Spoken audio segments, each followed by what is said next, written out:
Hello there. Are you making these mistakes that could be costing you sales and revenue? And I mean a lot of sales and a lot of revenue.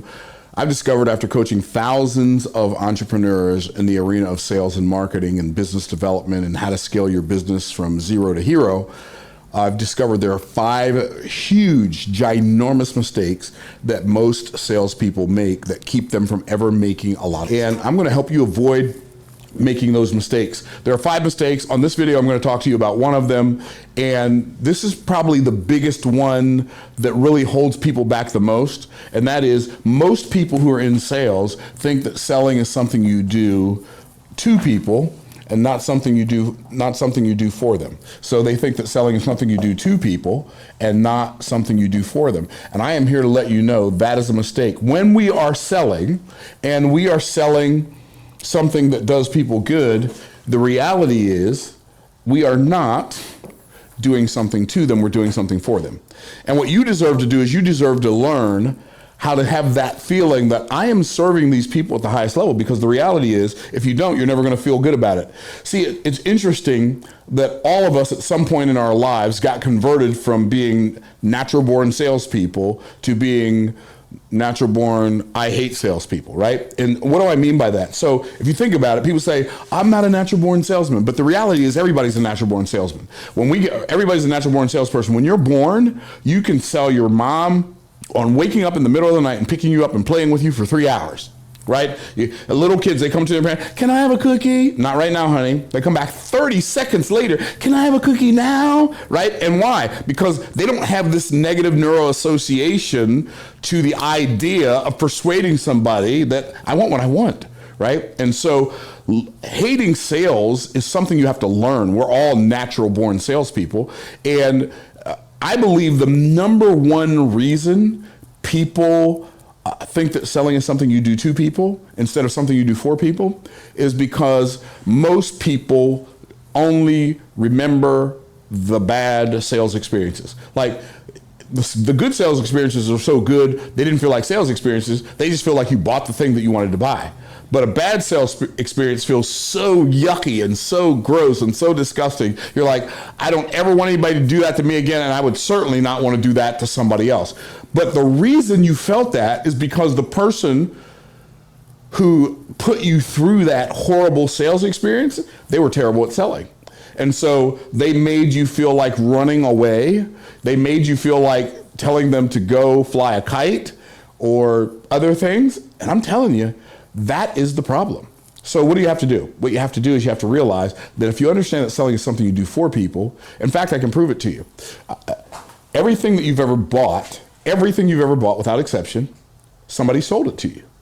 But some of the things you bought, you didn't feel like you were sold. You felt like you just bought it because it was your idea. For instance, this is one of the best selling products in the history of the world. It's called an iPhone, right? So I've got this iPhone in my hand and people say, well, but yeah, they don't really sell iPhones. I just bought an iPhone because I wanted it. You weren't born wanting an iPhone.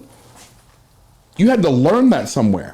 And Steve Jobs, God rest his soul, he created this environment, this ecosystem where people become fanatical about everything he creates. And so he created a sales machine that helps people make a decision they already desire to make for their own reasons. So if you understand that selling is not convincing people to buy something they don't want, don't need, and can't afford, but selling is actually helping people make a decision they already desire to make for their own reasons. And see, when a salesperson is good, they only talk to the person they're selling to about that person's reasons. Like if I come to you and I'm telling you, like, please listen to my presentation. I've got to give so many presentations today. So will you do me a favor and listen to my presentation? That's a horrible thing to say. Well, I need to make my sales quota. Will you please buy one of these so I can make? That's a terrible thing to say. You're asking them to do it for you and they just don't like you that much. But don't feel bad. They don't like me that much either. So what you have to do is you have to figure out, how can I help this person make a decision they already desire to make?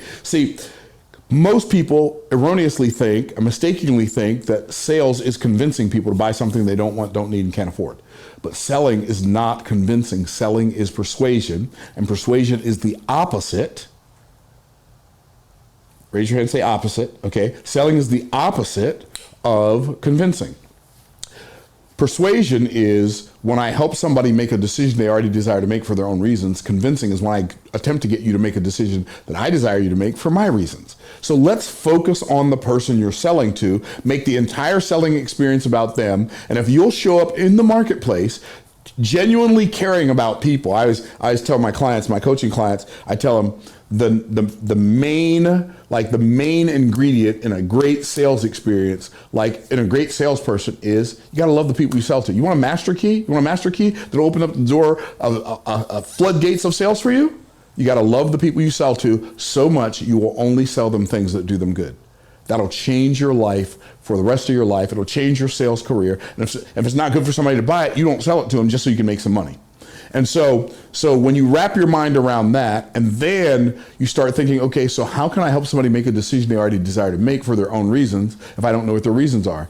Bingo, you just won the cash prize. Why? Because you have to do discovery. You have to ask people questions before you can get good at selling them something. You have to ask them enough questions so that they can provide the content for the sale, you provide the context. What does that mean? Well, when I say they provide the content for the sale, that means somebody comes to you. If you sell insurance, you might ask them, so what are the goals for your family? What are the goals for your children? Like, what are the goals for your children's education? Do you have retirement goals? You'll talk to them about all of the things that they desire, right? And then after you figure out what they want, you show them how what you have gives them everything they want. If you sell cars, so what has you in the market for a new car today, right? And so they say, well, you know, our old car has a lot of miles on it. Okay? And is there anything else that, like, why do you need a new car just because it has lots of miles? Because is it our old car still operating okay? Yeah, it's operating okay, but we just feel like our family will be safer if we get a car with lower miles. Oh, so safety is really important to you.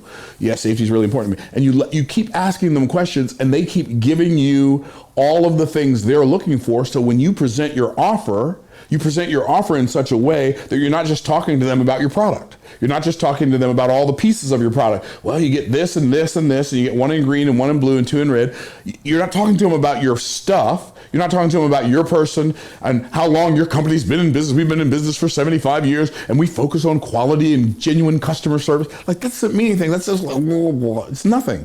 It's like, so here's what you want to do instead. You want to gather from the person you're selling to all of the information about the things they are seeking, and then you want to show them, demonstrate to them that the thing that you have is going to be the shortest path. It's going to be like the ultimate shortcut to getting the outcome they desire. If you will learn to sell like that, it will change your life for the rest of your life. The wisest, wealthiest man who ever lived, King Solomon, he said, if you have something good, you have a moral obligation to do everything in your power to sell it to as many people as possible. Here's what it says.